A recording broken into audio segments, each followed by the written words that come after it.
Astaghfirullah. Bismillahirrahmanirrahim. Assalamualaikum warahmatullahi wabarakatuh. Fadal.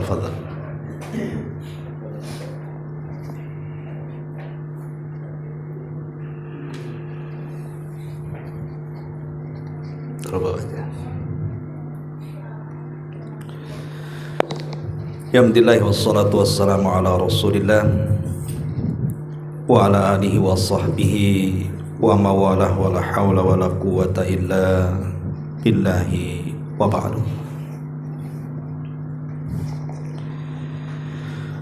Alhamdulillah, di malam hari ini kita bisa kumpul kembali di rumah Bekam. Salawat dan juga salam kita hadiahkan kepada Rasul kita Nabi besar Muhammad sallallahu alaihi wa ala alihi wasallam. Dan malam ini kita sudah masuk pada surat baru dari surah-surah pendek dalam juz amma. Kita masuk pada surah An-Nazi'at. Surah An-Nazi'at ini surat yang ke-79. Dan Al-Imam Al-Qurtubi rahimahullah ta'ala mengatakan bahwa surat ini adalah surah Makkiyah, karena surah Makkiyah ini salah satu tanda-tanda besarnya adalah banyak bicara tentang akidah. Beda dengan surah Madaniyah. Kalau Madaniyah itu lebih ke hukum-hukum ibadah. Makanya dari panggilannya saja sudah beda. Kalau surah-surah Makkiyah itu biasanya panggilan umum, ya ayyuhan nas, wahai manusia. Tapi kalau Madaniyah panggilannya khusus, ya ayyuhalladzina amanu. Setiap ada panggilan ya ayyuhalladzina amanu, maka itu ciri bahwa ayat atau surat itu Makkiyah, Madaniyah. Adapun surah Makkiyah ini banyak bicara soal akidah. Makanya juz amma ini kebanyakan Makkiyah, bicara soal pokok-pokok dari keyakinan kita kaum muslimin, khususnya tentang keyakinan tentang hari akhir. Makanya banyak dalam surah Makkiyah ini cerita tentang kiamat, cerita tentang kematian, hisab dan yang semacamnya. Ma'asyiral muslimin wal muslimat rahimakumullah. Surah An-Nazi'at ini, karena An-Nazi'at sendiri diperselisihkan oleh para ulama apa itu maknanya. Ada yang mengatakan bahwa An-Nazi'at ini bicara soal kuda. Maksudnya kuda-kuda perang. Sama dengan Al-Adiyat. Ada juga yang mengatakan An-Nazi'at ini bicara soal angin. Tapi kebanyakan para ulama, dan ini pendapat yang kuat menurut jumhur ahli tafsir, bahwa An-Nazi'at ini bicara soal para malaikat. Ma'asyiral muslimin wal muslimat rahimakumullah. Sebelum kita bicara soal ayat-ayat pertama dalam surah An-Nazi'at yang bicara soal para malaikat ini dan tugas-tugasnya, sedikit kita bicara soal keimanan kita kepada para malaikat. Al-Imam As-Suyuti rahimahullahu ta'ala menukilkan perkataan Al-Imam Baihaqi di dalam kitabnya Syu'abul Iman, bahwa ada dua perkara yang harus kita pahami tentang keimanan kita kepada para malaikat. Pertama, at-tasdiqu biwujudihim. Kita wajib membenarkan tentang wujud mereka. Karena para malaikat itu kan tidak bisa dilihat oleh kita. Tetapi bukan berarti yang tidak bisa dilihat tidak ada wujudnya. Karena kita bisa rasakan keberadaan mereka. Sama dengan angin, kita bisa merasakan kipas angin ini mutar kan? Ada angin yang kita rasakan, tapi wujud angin kan kita tidak tahu. Maka para malaikat juga sama, keberadaan mereka itu kita bisa rasakan. Kapan kita bisa rasakan keberadaan para malaikat? Ketika hati kita terdorong untuk melakukan kebaikan. Jadi saat kaki antum datang kemari untuk talabul ilmi, itu dorongan para malaikat. Saat kita hendak bersedekah, saat kita hendak ke masjid salat, saat kita hendak silaturahim dan begitu seterusnya, hakikatnya itu pengaruh adanya para malaikat. Sama dengan keberadaan korin dari setan. Jadi kalau kita ini melangkahkan kaki ke tempat maksiat, artinya ada dorongan setan di situ. Yang jelas bahwa kata beliau As-Suyuti menukilkan dari perkataan Al-Baihaqi bahwa beriman kepada para malaikat yang paling penting adalah mengimani wujud mereka, walaupun kita tidak bisa melihatnya. Kemudian yang kedua, al-i'tiraf bi anna minhum rusulan. Harus ada pengakuan dari kita, keyakinan bahwa para malaikat adalah utusan-utusan Allah Subhanahu wa ta'ala.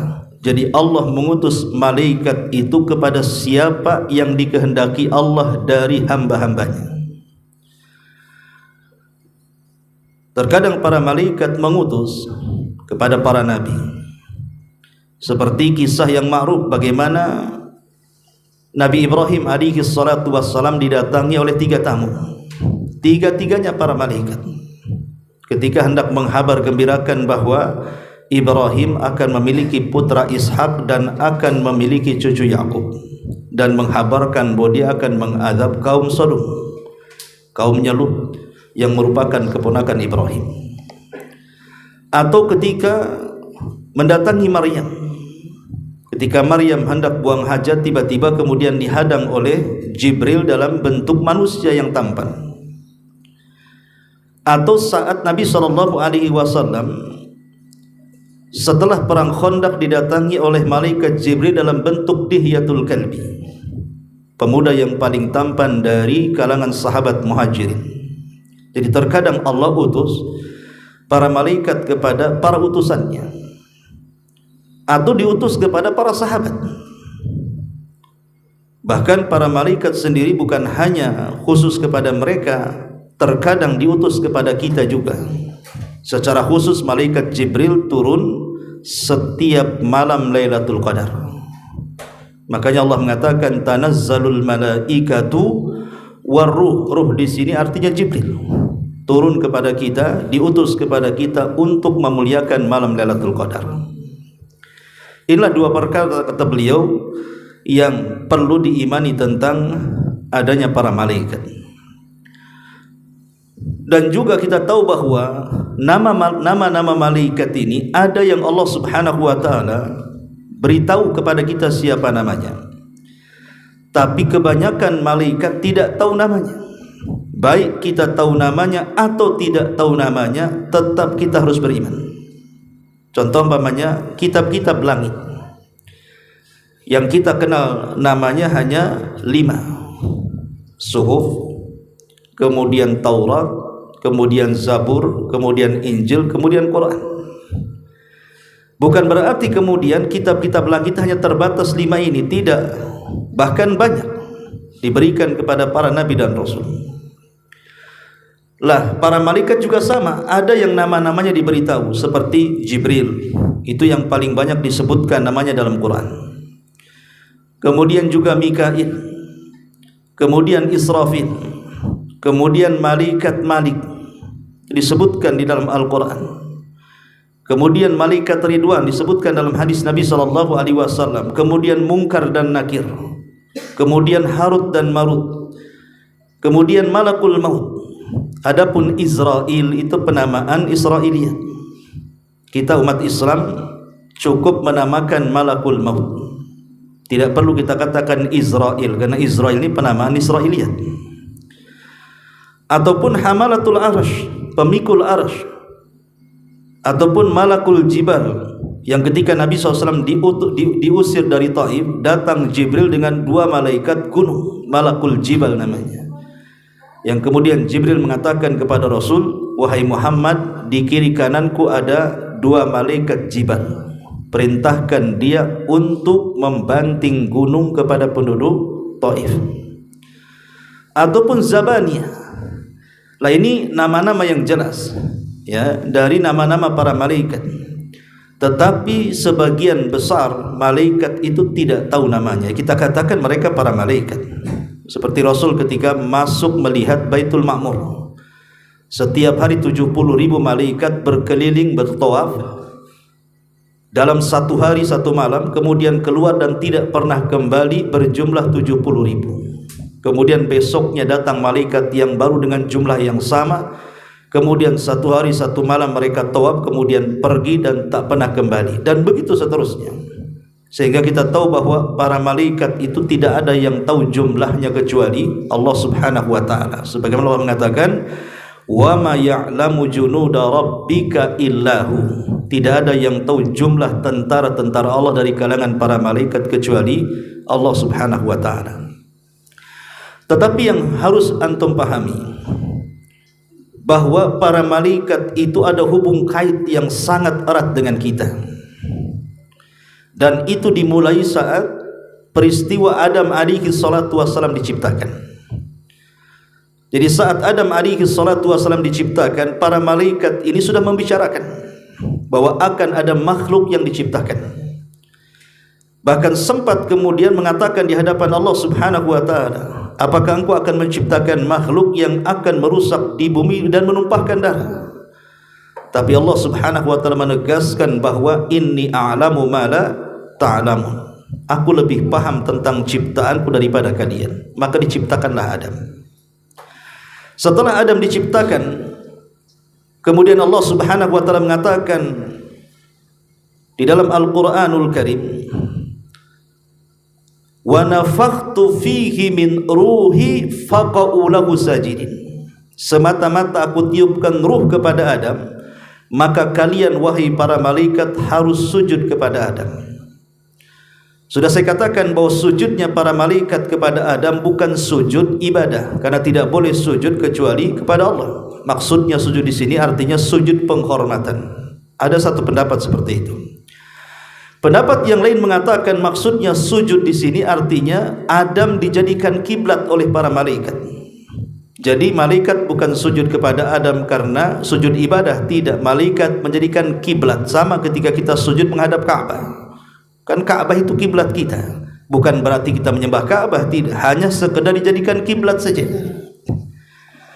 Lah saat kemudian para malaikat sujud, kemudian Adam alaihi salatu wassalam diperintahkan Allah untuk mengucapkan salam kepada para malaikat, dan malaikat pun menjawab salam. Dari sejak itu sampai hari kiamat terbentuklah hubung kait malaikat dengan manusia. Sampai hari ini dan sampai kiamat dibangkitkan. Baik ketika kita hidup di dunia, baik saat kematian kita, baik ketika kita berada dalam kuburan kita, baik saat kita dibangkitkan dan dikumpulkan di padang mahsyar ataupun masuk ke dalam surga atau neraka, maka tidak akan lepas dari para malaikat. Jadi hubung kait kita ini dari dunia sampai surga atau dari dunia sampai neraka. Kalau Allah takdirkan masuk neraka, naudzubillah. Dan itu kita bisa lihat bagaimana Allah Subhanahu wa taala menghubung kaitkan para malaikat dengan manusia ini. Seperti kita lihat dalam Al-Quran atau hadis-hadis Nabi SAW. Contoh saja, hubung kait para malaikat dengan kita adalah kecintaan para malaikat kepada orang-orang yang beriman. Dan itu dijelaskan dalam hadis Nabi SAW. Ketika Allah Subhanahu wa taala mencintai hambanya, maka yang pertama kali diberitahu siapa? Jibril. Berdasarkan hadis Rasul, kata Nabi SAW, innallaha idza ahabba 'abdan nadahu Jibril.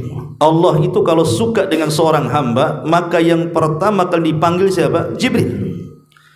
Kemudian Allah mengatakan kepada Jibril, ya Jibril, inni uhibbu fulanan fa ahibbahu. Wahai Jibril, aku cinta lo dengan si fulan, kau harus cinta juga dengan si fulan.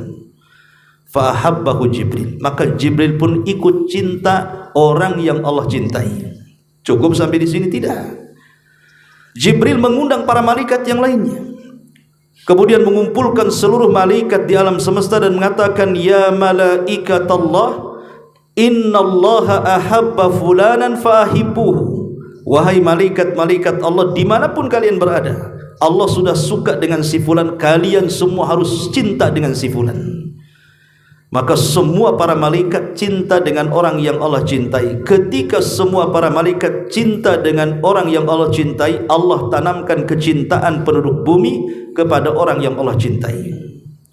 Dari sini kita tahu bahwa ada hubung kait malaikat dengan kita, di mana para malaikat sangat mencintai orang-orang yang dicintai Allah Subhanahu wa taala. Ma'asyiral muslimin yang dimuliakan Allah Azza wa Jalla. Dan bentuk kecintaan para malaikat kepada orang-orang yang beriman adalah mereka selalu bersalawat untuk kita. Jangan salah, para malaikat itu selalu mendoakan kebaikan kepada kita orang-orang yang beriman.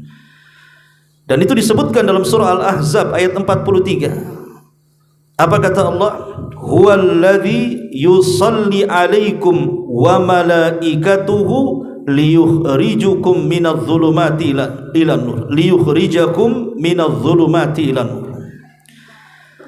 Dan dialah Allah yang memuji kalian, dan juga para malaikat yang senantiasa bersalawat kalian agar mengeluarkan kalian dari kegelapan menuju cahaya. Lalu apa salawatnya para malaikat kepada kita? Salawatnya para malaikat kepada kita adalah memintakan ampun akan dosa-dosa kita. Tapi salawatnya Allah kepada kita artinya Allah memuji. Jadi para malaikat itu baik sekali dengan kita. Mereka senantiasa memintakan ampun akan dosa-dosa kita. Makanya saking sukanya para malaikat dengan kita, terkadang ada para malaikat itu kan mencari majalisul ilmi, majelis ilmu, kayak seperti ini, majelis ilmu.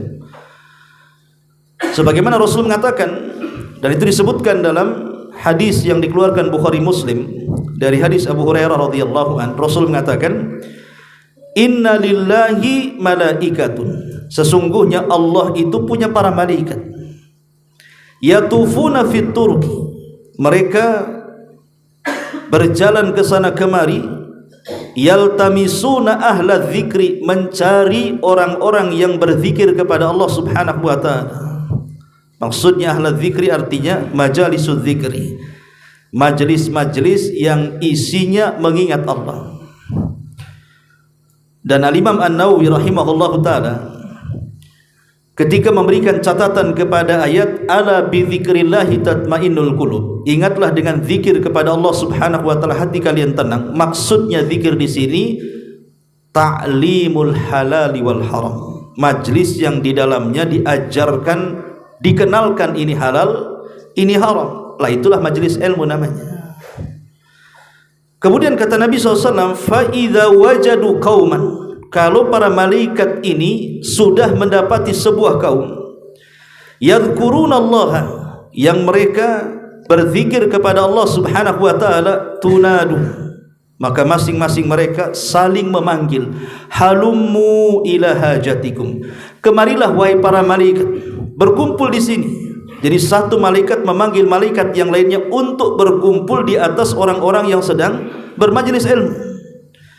Fayakhufunahu bi atihim ila sama'id dunya, maka mereka pun akan bertumpuk-tumpuk satu dengan yang lainnya sampai ke atas, sampai menembus langit pertama. Di orang yang bermajlis zikir seperti ini, di atas kepala kita ada para malaikatnya, dan para malaikat itu bertumpuk-tumpuk seperti ini sampai ke langit dunia. Subhanallah, ya. Makanya rugi sekali orang-orang yang jarang hadiri majelis ilmu, yang hanya mencukupkan mengaji lewat YouTube, Facebook, TikTok, kan gitu. Kadang ada orang yang seperti itu. Saya lihat hari ini semangat orang untuk duduk di majelis ilmu itu sudah kurang, kan gitu. Alasannya apa? Cukup tengok YouTube saja, kan gitu ya. Beli kuota YouTube, rupanya di tengah-tengah kajian ada iklannya pula. Iklannya orang telanjang pula di situ. Lah ini kan sebenarnya ya ada alasannya, Ustadz itu kalau jelasin itu saja kan gitu. Kalau antum umroh, Allah takdirkan antum umroh, lihat tuh di Masjidil Haram atau di kota Madinah itu. Terkadang syekh yang menyampaikan dengan syekh yang duduk mendengarkan itu lebih alim syekh yang mendengarkan dibandingkan yang menyampaikan. Alasan mereka apa? Mencari berkah di situ. Jadi kedatangan mereka itu di majelis ilmu itu mencari berkah, bukan hanya sekedar mencari ilmu saja. Apalagi Nabi SAW sampai mengatakan kepada para sahabat apabila selesai bermajlis ilmu, apa kata Rasul? Kumu maghfuran lakum qad buddilat sayyi'atikumul hasanat. Berdirilah kalian, bubar kalian, dosa-dosa kalian sudah diampuni. Sampai di sini tidak, keburukan kalian sudah diganti dengan kebaikan. Kan nggak ada ruginya orang duduk di majelis ilmu itu, walaupun ngantuk-ngantuk lah kan gitu ya, penyander-nyender jadilah daripada tak datang kan. Gitu. Ma'asyiral muslimin yang dimuliakan Allah Azza wa Jalla. Atau ada para malaikat itu, mereka mencari orang-orang yang suka membaca Al-Quran. Antum baca Quran sendirian di rumah atau di masjid atau di musola atau di mana kan gitu. Maka para malaikat itu suka dengan orang-orang yang membaca Al-Quran. Kata Nabi SAW, Iqra'ul Qur'ana fa innaha as-sakinatu tatanazzalat indal Qur'an. Bacalah Al-Quran, kata Rasul, karena Quran itu akan membawa ketenangan yang akan turun di sisi orang-orang yang membacanya. Maksudnya ketenangan yang dibawa oleh para malaikat. Ma'asyiral muslimin yang dimuliakan Allah Subhanahu wa taala. Kemudian juga kita lihat bagaimana hadis-hadis menjelaskan banyak sekali para malaikat itu yang menghadang kaum muslimin saat mereka datang untuk melaksanakan sholat Jumat. Jadi sebelum kita datang, para malaikat itu sudah datang di pintu-pintu masjid itu. Untuk apa? Mencatat sesiapa yang datang duluan, kemudian memberikan hadiah berupa pahala besar. Maka siapa yang datang permulaan dan dia bisa menduduki saf pertama, maka mendapatkan hadiah seolah-olah dia berkurban dengan seekor unta, kan begitu. Kemudian datang orang kedua dan berhasil di saf yang kedua, maka para malaikat juga menghadiahi pahala seolah-olah dia berkurban dengan seekor sapi. Kemudian saf ketiga seolah-olah berkorban dengan seekor kambing. Kemudian saf keempat seolah-olah berkorban dengan seekor ayam. Kemudian saf yang kelima seolah-olah dia berkorban dengan telur ayam. Ya belakang-belakang datai ayam lah. udah nggak kedapatan lah kan gitu. Artinya bahwa di sini lihat bagaimana orang-orang yang betul-betul melaksanakan ibadah kepada Allah Azza wa Jalla dari orang-orang yang beriman, sedemikian itulah cintanya malaikat dengan kita. Tapi anehnya banyak orang-orang yang datang duluan ke masjid justru bukan nyari saf yang pertama, nyari sandaran, nyari tiang, nyari tembok kan itu ya. Lah ini kan sangat disayangkan. Ma'asyiral muslimin yang dimuliakan Allah Azza wa Jalla, dan banyaklah hadis-hadis tentang perhatian para malaikat saat di dunia. Adapun saat kematian, dan nanti juga akan dijelaskan dalam permulaan surah An-Nazi'at. Jadi malaikat itu ikut campur dalam kematian kita. Karena yang mencabut nyawa kita juga para malaikat. Siapa lagi yang mencabut nyawa kita? Kan malaikat. Dibantu dengan rusul al-maut, tawaffathum rusuluna. Bahkan yang membawa kain kafan dari sorga, yang membawa minyak harum-haruman dari sorga, itu semua para malaikat. Bahkan yang mengangkat ruhnya orang yang beriman sampai menembus lapisan langit pertama, kedua, ketiga, sampai ketujuh dan berjumpa dengan Allah Subhanahu wa ta'ala. Dan Allah katakan, kembalikan ruhnya ke dalam jasadnya, letakkan catatannya fil iliyin. Itu semua adalah tugas para malaikat untuk membantu kematian seorang yang beriman. Itu saat kematian. Kemudian beralih kepada alam barzah, alam kubur. Ada sebuah hadis yang mengatakan bahwa ketika orang-orang yang ada di kuburan itu, mereka akan ditemani oleh para malaikat. Para malaikat yang mencatat amal-amal perbuatan amalan kita. Kemudian Allah Subhanahu wa taala bentuklah kemudian catatan amal kita itu dalam bentuk orang yang sangat tampan, mendatangi kita, kemudian ngobrol dengan kita, kemudian menyuruh kita tidur, tahu-tahu ketika bangun sudah dekat kiamat. Sampai dia mengatakan nim naumatal arus, tidurlah seperti tidurnya pengantin. Jadi walaupun dari kematian kita dengan kiamat itu masih 100 tahun lagi, 1000 tahun lagi, 1.000.000 tahun lagi kalau seandainya mungkin terjadi, maka orang yang beriman yang berada di dalam kuburan itu tidak terasa, karena mereka ditidurkan masalahnya dan baru dibangunkan mendekati kiamat. Beda dengan orang-orang kafir fasik yang disiksa kan, maka mereka akan tersiksa dalam kuburannya. Termasuk juga ketika seseorang kemudian dibangkitkan kelak pada hari kiamat, maka para malaikat itu akan ikut juga di situ. Makanya Allah mengatakan waji'a rabbuka wal malaku saffan saffa. Dan ingatlah ketika Rabbmu datang, malaikat itu bersaf-saf. Jadi di padang mahsyar itu malaikat itu seolah-olah apa? Menjadi pagar betis, bersap-sap, sehingga orang tidak bisa lari dan tidak bisa kabur itu. Jadi malaikat itu luar biasa. Termasuk ketika orang masuk ke dalam sorga sendiri, para malaikat mengucapkan salam kepada kita, salamun alaikum bima sabartum, keselamatan bagi kalian atas kesabaran kalian, Allah hadiahi kalian sorga. Dari sini kita tahu bahwa sejak kita lahir, kemudian kita besar di dunia, kita diwafatkan, masuk ke alam kubur, kemudian dikiamatkan, sampai dibangkitkan, sampai masuk ke dalam sorga, para malaikat itu tidak lepas dari orang-orang yang beriman. Itulah hubung kait yang luar biasa, yang bagaimana Allah Subhanahu wa taala menugaskan para malaikat untuk senantiasa bersama kita manusia. Tetapi ikhwatu fillah muliakan Allah Azza wa Jalla, ada malaikat itu kan yang ditugaskan oleh Allah Subhanahu wa taala memang untuk kebaikan. Jadi datang kepada manusia itu memang mendoakan baik, mendoakan kebaikan. Seperti contohnya umpamanya di pagi hari Allah utus 2 malaikat, yang satu berdoa, ya Allah, sesiapa yang berinfak di pagi hari ini tambahkan hartanya, dan sesiapa yang bakhil di pagi hari ini hancurkan hartanya. Itu setiap hari malaikat itu diutus oleh Allah untuk mendoakan seperti itu di pagi hari kan.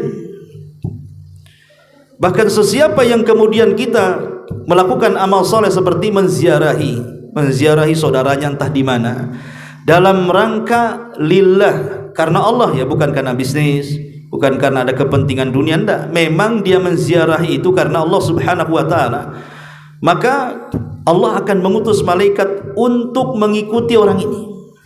Makanya dahulu dijelaskan dalam hadis Abu Hurairah radhiyallahu an, anna rajulan zara akhan, ada seseorang itu hendak menziarahi kawannya fi qaryatin, pada sebuah desa ya. Fa arsadahu Allahu ala madrajatihi malakan, maka Allah utus para malaikat ngikuti di belakangnya itu. Falamma ata alaihi, kemudian ketika sudah di tengah perjalanan menuju saudaranya, maka malaikat menjelma sebagai manusia kemudian menghadangnya, kemudian mengatakan kepada orang ini, aina turid, hendak kemana engkau pergi, mau apa kamu? Maka orang ini mengatakan, uridu, saya menghendaki akhan li fi hadil qaryah, aku hendak berjumpa dengan saudaraku, dia ada di tempat ini. Maka kemudian malaikat ini mengatakan, halaka alaihi min ni'matin tarubbuha alaihi, apakah ada niat yang lain, entah karena urusan bisnis, dagang, minjam uang atau apa gitu ya. Dia mengatakan, la, tidak, inni ahbabtuhu fillah, aku ingin menziarah itu karena aku cinta karena Allah. Maka kemudian ditanya lagi, tidak ada niat yang lain? Tidak, cuman itu saja. Maka malaikat ini mengatakan, fa inni rasulullahi ilaika, sesungguhnya aku utusan Allah kepadamu, aku ini malaikat. Bi annallaha qad ahabbaka kama ahbabtahu fihi, karena engkau sudah mencintai saudaramu karena Allah, maka Allah telah mencintai dirimu. Itu contohnya seperti itu ya. Tetapi di sisi lain ada malaikat juga yang ditugaskan oleh Allah Subhanahu wa taala, itu tugasnya hanya melaknat saja. Jadi ketemu kita ini melaknat kita habis-habisan. Lah siapa itu orang-orangnya yang melaknat, yang dilaknat oleh para malaikat? Contohnya umpamanya hadis Nabi SAW tentang seorang istri yang menolak ajakan suaminya kan. Apa kata Nabi SAW? Idza da'a ar-rajulu imra'atahu fa'abat. Jadi kalau seorang suami meminta istrinya untuk berhubungan, tiba-tiba si istri menolak, apa kata Rasul? La'anathul malaikatu hatta tusbiha. Maka malaikat akan melaknat dia sampai datang waktu subuh. Jadi kalau seandainya suami meminta kepada istrinya untuk melayaninya jam 8 malam, banyak kan itu, tiba-tiba banyak alasan ini itu, akhirnya suaminya marah kan itu, maka Allah utus malaikat melaknat dia. Terus dilaknat sepanjang tidur dia, dilaknat sampai datang waktu subuh, baru malaikat dipergi. Bayangkan kalau seandainya si istri ini meninggal di malam itu dalam kondisi dilaknat para malaikat. Coba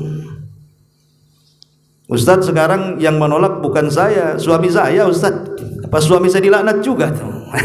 Kalau bapak-bapak biasanya nggak nolak, biasa jarang lah ya, capek-capek pun dilayan juga ya. Tapi dari sini contohnya bahwa ada malaikat-malaikat itu yang memang ditugaskan oleh Allah Subhanahu wa taala untuk melaknat saja. Atau dalam hadis lain Nabi SAW mengatakan, dalam sebuah hadis Nabi mengatakan, man asyara ila akhihi bihadidatin fa innal malaikata tal'anuhu hatta yadahu wa in kana akhan li abihi wa ummihi, rawahu Muslim. Barang siapa yang mengisyaratkan kepada saudaranya dengan senjata, mengacungkan golok, mengacungkan belati, pokoknya besi, pentungan atau apa lagi itu, untuk menakut-nakuti, mengancam dengan senjatanya, maka malaikat akan datang diutus Allah untuk melaknat dia sampai diletakkan senjatanya. Coba baru mengancam saja datang malaikat, macam mana kalau betul-betul ditusukkan?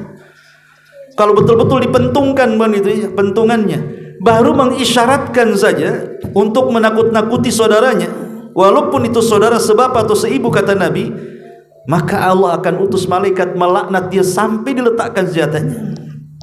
Ya. Dan sekarang mengancam itu nggak pakai besi lagi, sekarang udah canggih, pakai handphone ngancamnya. Ya. Awas kok ngomong-ngomong, dia nggak, ketika dia ngomong di handphone itu mengancam saudaranya, dia tidak tahu Allah sedang mengutus malaikat melaknat kita. Karena menakut-nakuti seorang muslim itu dilarang, dia diharamkan. Diharamkan dalam Islam, tidak boleh. La yahillu li muslimin an yurawwi'a musliman, kata Rasul. Tidak halal, artinya haram seorang muslim menakut-nakuti muslim yang lainnya. Dan banyak lagi seperti orang yang mencaci maki sahabat, itu dilaknat terus malaikat. Coba bayangkan, orang Syiah yang suka mencaci maki sahabat, maka mereka dilaknat setiap hari oleh para malaikat yang diutus Allah Subhanahu wa taala, termasuk orang-orang yang menasabkan dirinya kepada yang bukan bapaknya, pada yang bukan bapaknya, yang sekarang kan lagi rame ini di Indonesia ini, orang ngaku Habib, turunan Nabi dan begitu seterusnya kan. Ya memang secara hukum kalau ada orang yang mengaku dirinya keturunan Nabi, ya kita percaya saja ya, karena ucapan seorang muslim itu harus dipercaya pada awalnya. Tetapi ingat, kalau anda dusta dalam pengakuannya, hanya mengaku-ngaku saja.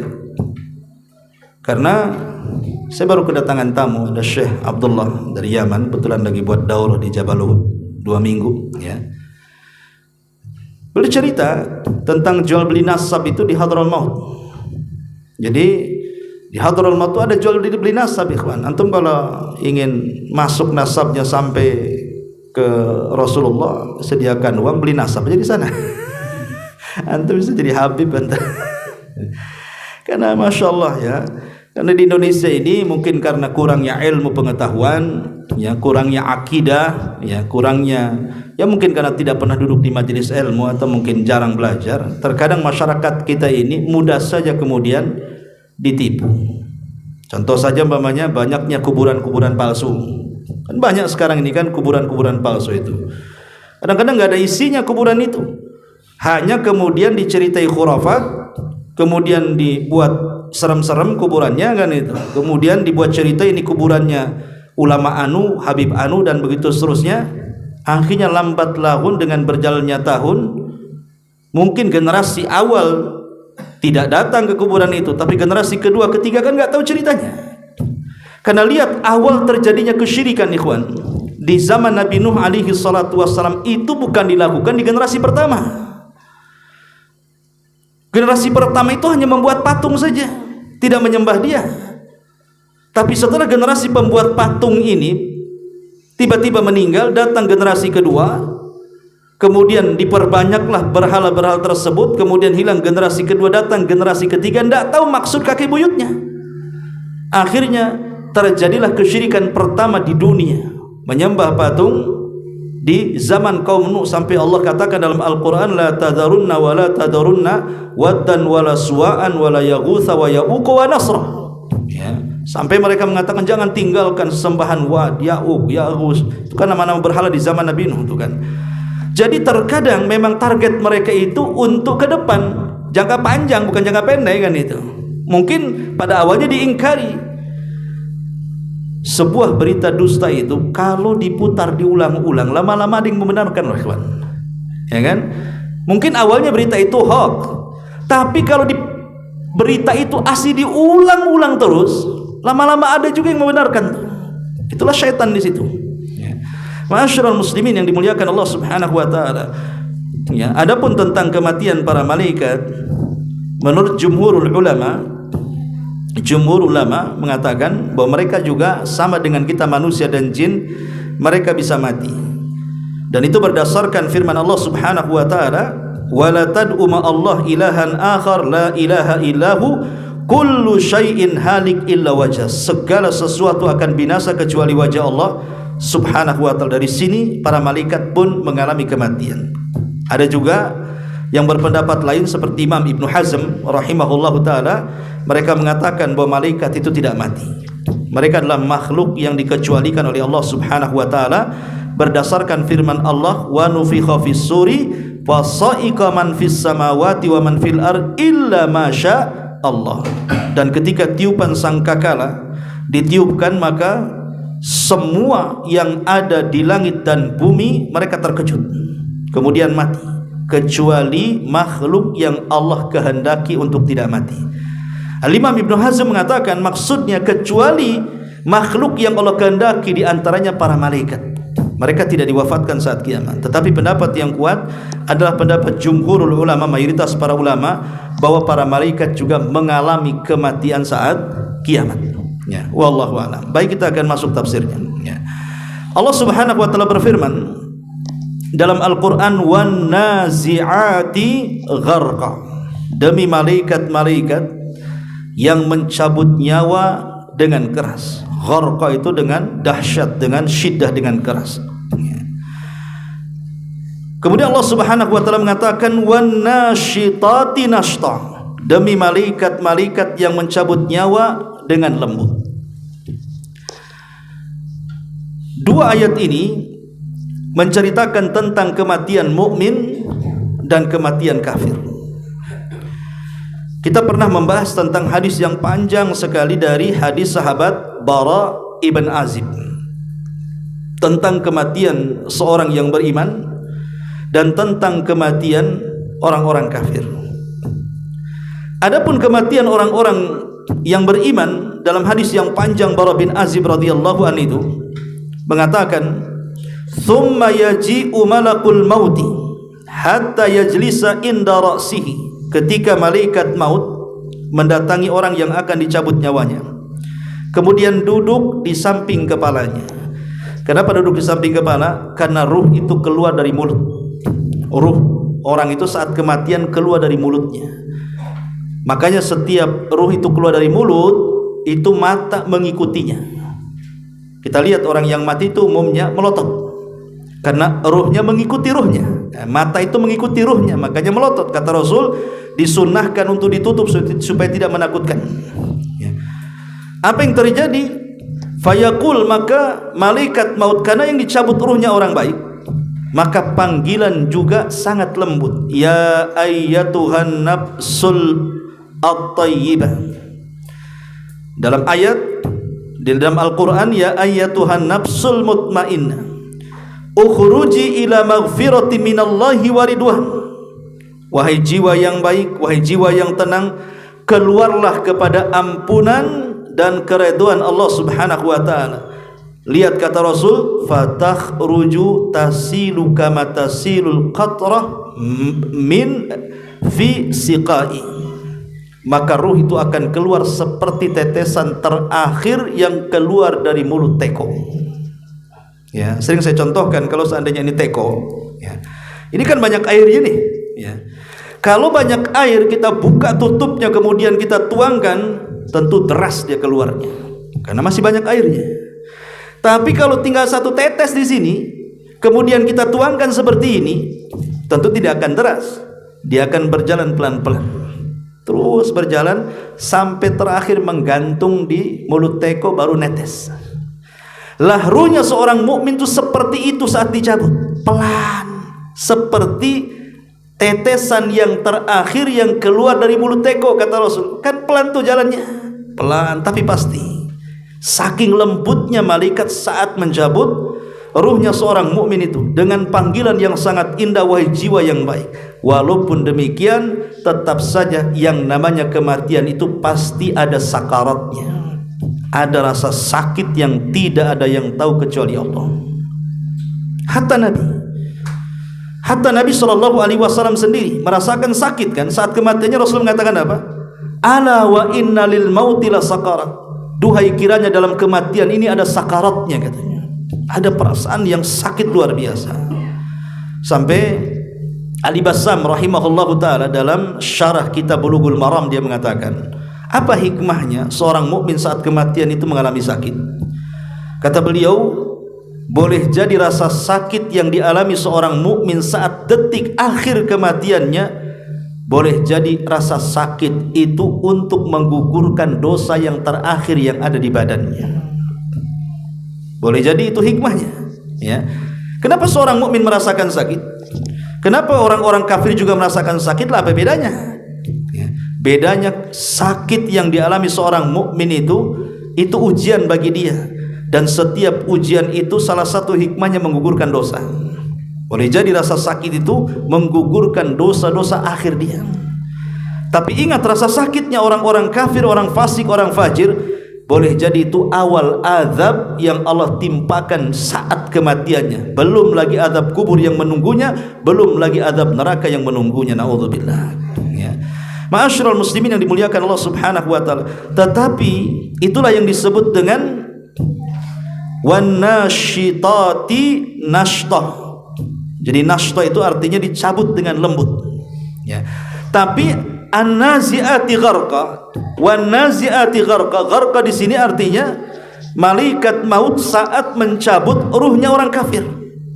Saat mencabut ruhnya orang kafir ataupun orang fasik yang banyak dosanya. Sampai Rasul mengatakan, wa innal abdal kafir idza kana fi inqita'in minad dunya wa iqbal minal akhirah. Sesungguhnya hamba kafir jika telah terputus dari dunia dan menghadap gerbang akhirat, nazala ilaihi minas sama malaikatun, maka akan turun dari langit para malaikat, ghiladun syidah, malaikat yang sangat keras sekali, sudul wujuh, yang sangat hitam wajahnya, ma'ahumul masuh fi riwayatin minan nar, bersama mereka membawa kain kafan yang diambil langsung dari neraka. Jadi kafannya saja diambil dari neraka. Fayajlisuna minhu maddal basar, maka mereka semua kemudian duduk sejauh mata memandang. Thumma yaji'u malakul maut, kemudian Allah datangkan malaikat maut. Dari sini kita tahu bahwa ketika orang dicabut nyawanya, malaikat maut itu tidak sendirian, tapi ada yang disebut dengan awan, pembantu-pembantu. Sebagian pensyarah hadis mengatakan bahwa pembantu-pembantu para malaikat maut itulah yang mendorong ruh. Jadi pembantu-pembantu malaikat maut itulah yang mendorong ruh dari jari jemari, dari kaki dan tangan, kemudian didorong sampai ke tenggorokan. Apabila ruh itu sampai di tenggorokan, disitulah tugas malaikat maut mencabutnya. Jadi malaikat maut itu hanya tugasnya mencabut saja saat nyawa berkumpul di tenggorokan. Lah dari sini Allah Subhanahu wa taala mengatakan di dalam Al-Qur'an tentang orang kalau sudah ditakdirkan nyawanya di tenggorokan, maka tidak mungkin diselamatkan. Tidak mungkin diselamatkan. Makanya Allah mengatakan wakila man rah. Wakila man rah. Maka dikatakan kepada orang yang ruhnya di tenggorokan, wakila man rah. Siapa yang bisa meruqyah dia? Maksudnya mengobati dia, dikembalikan ruh ke dalam jasadnya. Tidak bisa. Maka saat itulah karena tidak ada kemungkinan dia hidup kembali, pintu tobat ditutup di sini. Kata Nabi SAW, innallaha yaqbalu taubata abdin ma lam yughargir. Allah itu masih menerima taubatnya seorang hamba ketika nyawa belum sampai di tenggorokan. Karena kalau nyawa belum sampai di tenggorokan masih memungkinkan hidup, tapi kalau sudah nyawa di tenggorokan mustahil dia hidup, pasti dia akan mati. Makanya pintu tobat ditutup di sini. Ma'asyiral muslimin yang dimuliakan Allah Subhanahu wa taala. Kemudian kata Nabi SAW, hatta yajlisa inda ra'si. Malaikat maut kemudian duduk di samping kepalanya. Fayaqul, kemudian dia mengatakan kepada ruh yang sudah terkumpul di tenggorokan itu, ya ayyatuhan nafsul khabitha, ukhruji ila sakhati minallahi wa ghadabi. Hei jiwa yang busuk, jiwa yang buruk, keluarlah kepada kemurkaan dan kemarahan Allah Subhanahu wa taala. Fatufarraqu fi jasadihi wa yantazi'uha kama yuntaza'us safud min sufil mablul. Apa kata Rasul? Lalu jiwa yang buruk tersebut tersebar di jasadnya. Kemudian malaikat maut mencabutnya sebagaimana dicabutnya safud. Safud ini ya semacam cerulit, ya, yang kemudian dimasukkan ke dalam bulu-bulu kambing wol. Jadi kalau kita punya pisau bengkok, dimasukkan kepada bulu-bulu kambing wol. Tahu lo kambing wol itu kadang-kadang ada 2 jengkal itu kan, bulunya itu kan, gimbal-gimbal itu. Masukkan di situ tuh. Kemudian disiram, sudah gimbal disiram lagi, lengket dengan pisau. Kemudian pisaunya yang bengkok itu kayak arit itu dicabut dengan paksa. Kira-kira merontokkan bulu-bulu? Pasti merontokkan bulu. Nggak mungkin bulu nggak rontok. Seperti itulah malaikat maut saat mencabut ruhnya orang kafir, akan merontokkan persendian tulang-tulang, dan dia pun akan merasakan sakit yang tidak ada yang tahu kecuali Allah Subhanahu wa taala. Itulah wan nazi'ati gharqa. Ya, jadi gharqa itu malaikat yang mencabut dengan keras. Adapun wan nasyitati nashta, malaikat yang mencabut ruhnya seorang mukmin dengan sangat-sangat lembut. Kemudian Allah Subhanahu wa taala mengatakan wasabihati sabha, demi malaikat yang turun dari langit dengan sangat cepat. Apa maksudnya dengan sangat cepat di sini? Ada yang mengatakan bahwa malaikat yang turun ke langit secara cepat itu karena mereka dapat perintah dari Allah. Jadi malaikat itu kalau dapat perintah dari Allah, langsung mereka kerjakan, melesat ke bumi. Nggak ada tunggu-tunggu. Sami'na wa ata'na. Inilah yang Allah Subhanahu wa taala katakan apa? Wa yaf'aluna ma yu'marun. Mereka melakukan apapun yang diperintahkan Allah Subhanahu wa taala. Padahal malaikat itu tidak seperti manusia, diberikan nikmat dan diberikan susah. Malaikat tidak diberikan nikmat karena mereka tidak makan, mereka tidak minum, mereka tidak nikah, mereka tidak punya anak. Mereka tidak diberikan nikmat seperti kita kan. Kalau kita diberikan makan, saat makan terasa nikmat, diberikan minum, saat minum terasa nikmat, diberikan pasangan, saat melakukan hubungan diberikan nikmat, diberikan anak-anak yang lucu-lucu, yang berbakti kepada orang tuanya, terasa nikmat. Malaikat nggak diberikan seperti itu. Tetapi mereka ketika beribadah kepada Allah Subhanahu wa taala tidak pernah bosan, padahal tidak diberikan nikmat seperti kita. Sementara kita yang jelas-jelas diberikan nikmat oleh Allah Subhanahu wa taala, dikasih makan, bisa minum, bisa berhubungan, bisa kesana kemari jalan-jalan, tapi saat beribadah mudah bosan pula kita. Itulah bedanya. bosan. Kadang-kadang sholat bosan, bayangkan. Apalagi sholat tarawih kemarin, panjang sedikit bosan, malas di masjid ini kata, 1 juz, sana setengah juz. Ada pula yang 3/4 juz kata, milih itu pula. Dia carinya yang paling pendek. Kadang-kadang ini kita mudah bosan, padahal kita diberikan nikmat banyak. Mereka tidak diberikan nikmat, ya karena mereka tercipta seperti itu. Mereka kalau sudah melaksanakan perintah Allah Subhanahu wa ta'ala, maka mereka gercep langsung dilaksanakan. Itulah yang Allah katakan was-sabihati sabha. Ada juga yang mengatakan kecepatan para malaikat itu ketika mereka melesat dari langit ke bumi, karena kita tahu bahwa malaikat kan tinggal di langit, jadi ke bumi itu tugas saja. Jadi cepatnya para malaikat ketika diberikan tugas oleh Allah itu melebihi kecepatan jin. Ingat ketika Nabi Sulaiman alaihi salatu wassalam didatangi oleh Hudhud, diberitahu bahwa di Yaman, ini kan Sulaiman di Palestina, ya, burung Hudhud terbang ke Yaman, kan jauh Palestina Yaman itu, memberitahu bahwa di sana ada kerajaan Ratu Balkis. Pemimpinnya perempuan, kaumnya menyembah matahari dan bulan, dan mereka diberikan nikmat luar biasa.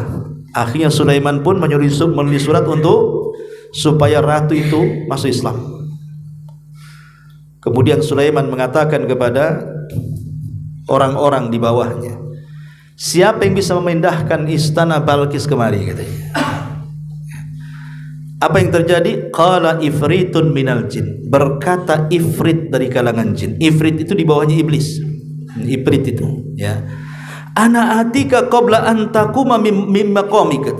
Saya bisa menghadirkan istana itu wahai Sulaiman sebelum engkau berdiri dari kursi singgasana. Sebelum berdiri, padahal berdiri kan cepat tuh, antum berdiri sebentar aja kan. Tapi kata ifrit si jin ini, sebelum engkau berdiri, istana itu sudah di hadapanmu. Secepat apa coba mindahinnya itu? Kan cepat kali itu. Dan ini sebagai dalil bahwa jin itu bisa memindah-mindah barang-barang apapun, istana aja bisa dipindah. Jadi kalau antum punya celengan, tiba-tiba hilang uangnya, kok nggak ada lubang, nggak ada apa, ketika dibongkar kok nggak ada uangnya, bisa saja dipindah jin. Jinnya ada di rumah tuh biasanya. Jin siapa ya tak tahu. Artinya kalau mindah-mindah kayak gitu gampang ya. Tapi yang saya ingin katakan, bagaimana cepatnya ifrit bisa memindahkan istana loh ya. Tetapi yang lebih hebat lagi, ada seorang laki-laki yang beriman. Dia menantang ifrit dan mengatakan, ana atika qabla an yartad ilaika tarfu, katanya. Wahai Sulaiman, serahkan kepadaku, aku lebih cepat dibandingkan ifrit, di mana aku bisa datangkan istana itu sebelum matamu berkedip. Kalau ifrit kan sebelum bangkit, ini sebelum kau berkedip saja aku sudah bisa datangkan. Sebagian ahli tafsir mengatakan bahwa seorang laki-laki saleh berdoa kepada Allah supaya memindahkan istana itu, maka Allah kirim para malaikat untuk memindahkannya. Coba Allah kirim malaikat untuk memindahkannya. Secepat apa itu malaikat memindahkan itu? Menunjukkan apa? Kecepatan terbang malaikat jauh melebihi kecepatan jin. Itu maksudnya. Lah itu yang disebut dengan was-sabihati sabha. Kemudian Allah mengatakan fas-sabiqati sabqa, demi malaikat yang mendahului dengan sangat kencang. Ayat ini memperkuat ayat sebelumnya, ya, karena sebelumnya mengatakan demi malaikat yang turun dari langit ke bumi dengan cepat. Maka ayat keempatnya demi malaikat-malaikat yang mendahului mereka dengan kencang. Jadi ayat ini memperkuat ayat sebelumnya tentang bagaimana para malaikat itu bisa bergerak dengan sangat kencang untuk memenuhi perintah Allah Subhanahu wa taala. Ya tentu karena memang Allah Subhanahu wa taala anugerahkan kepada para malaikat itu diberikan sayap-sayap. Bahkan Jibril saja diberikan sayap oleh Allah Subhanahu wa taala berapa? 600 sayap, di mana satu sayapnya saddal ufuk, menutup langit. Saking besarnya Jibril alaihi salatu wassalam. Dan ingat, tidak ada satupun manusia yang pernah diperlihatkan bentuk malaikat asli kecuali Nabi. Semua manusia tidak pernah, hatta para nabi, ya, kecuali Nabi sallallahu alaihi wasallam diperlihatkan malaikat Jibril dua kali, ya, dua kali. Satunya ketika di Gua Hira gitu ya, kemudian kedua di Sidratil Muntaha. Kemudian Allah Subhanahu wa taala mengatakan fal mudabbirati amra, demi para malaikat yang mengatur urusan manusia. Jadi kita ini diurus oleh para malaikat, bahkan dijaga oleh para malaikat. Semua amalan kita ada yang mencatatnya. Minimalnya ada 4 para malaikat yang disuruh untuk mencatat amal kita. 1 raqib, 2 atid. Kemudian di sana ada para malaikat yang mencatat kebaikan, yang bertugas ada di malam hari dan ada di siang hari. Selain raqib dan atid. Kalau raqib dan atid kan tidak akan lepas dari diri kita. Ma yalfidu min qaulin illa ladaihi raqibun atid. Tidak ada ucapan manusia kecuali dicatat raqib dan atid. Itu melekat pada diri kita. Raqib dan atid itu akan terus mencatat apapun yang kita lakukan, baik yang baik ataupun yang tidak baik. Tapi di sana ada para malaikat pencatat lain selain raqib dan atid.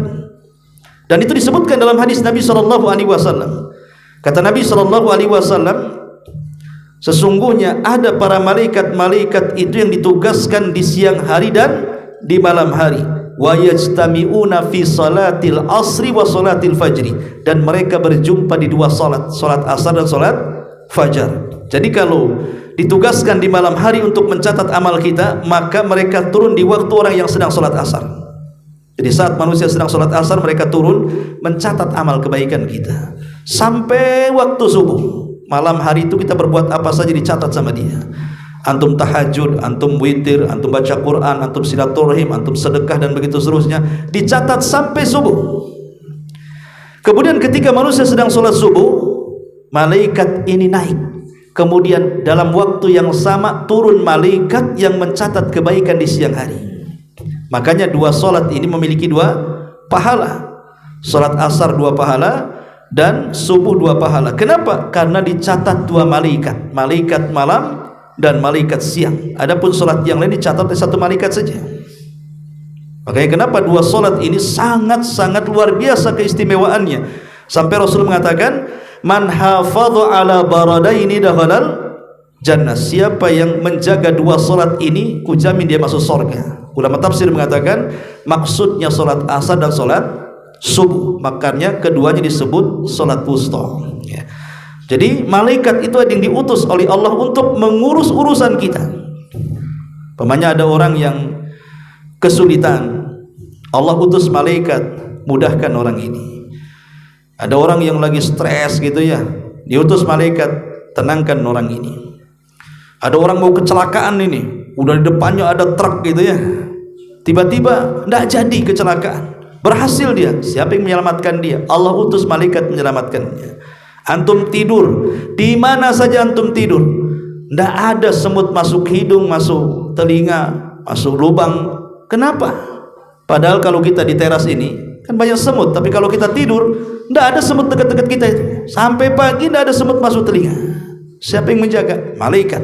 Jadi ada malaikat-malaikat itu yang diutus untuk mengatur urusan-urusan manusia. Fal mudabbirati amra. Inilah diantara sumpah para malaikat. Untuk apa? Untuk yauma tarjufur rajifah. Dan ini pembahasannya panjang tentang hari kiamat. Wallahu a'lam bishawab. Sampai di sini. Subhanakallah bihamdika asyhadu an la ilaha illa anta astaghfiruka wa atubu ilaik. Allahu ta'ala alam. Assalamualaikum warahmatullahi wabarakatuh.